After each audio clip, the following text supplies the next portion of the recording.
Mabel, almost finished. If you have been working your yarns together, as I showed, as you go along, hopefully you just have some little tails like this to finish off and not whole big tails to work in. But if you have these little guys sticking out, this is probably fine just as it is, but I want to show you how you can just follow this along with Swiss darning.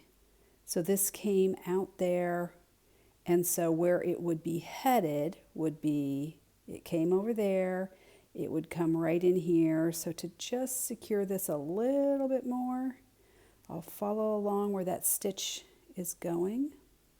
Sometimes it's better to put the needle through and then just pop that through. And I can do that again, keep going until I sort of run out of tail. It's mostly just a little extra insurance. And then I think that's plenty, and that's where I would just give it a little tease.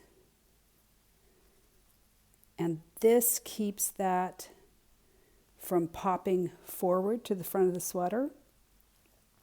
That's why I just give it a little tease and pop it and leave it. And I don't trim it down. And that way when I block this, that'll sort of fuzz there and stay, and it's going to stay to the back of the sweater and not pop to the front. So here's another one, and again, you can just kind of follow along and say, okay, that one went over there. And when I'm unsure about a yarn, I will oftentimes just hold the two strands of yarn together and knit with both strands at the same time. And then if I need to unpick that and go back and do this, this is called Swiss darning, doing it on the back of the sweater. And this hides. You can also do what's called floating. So instead of going all the way through, if you've got kind of a thick yarn, instead of going all the way through that stitch, I would split the stitch as I go through it.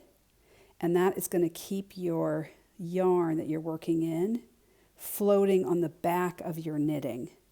And it will really not show in the front in case you need to do that. But there you go. That's absolutely fine. So when you turn my sweaters inside out, yeah, you're going to see some little spots like this. But to me, that's okay because I know they're going to stay on the back and not pop toward the front. So that's working in the ends.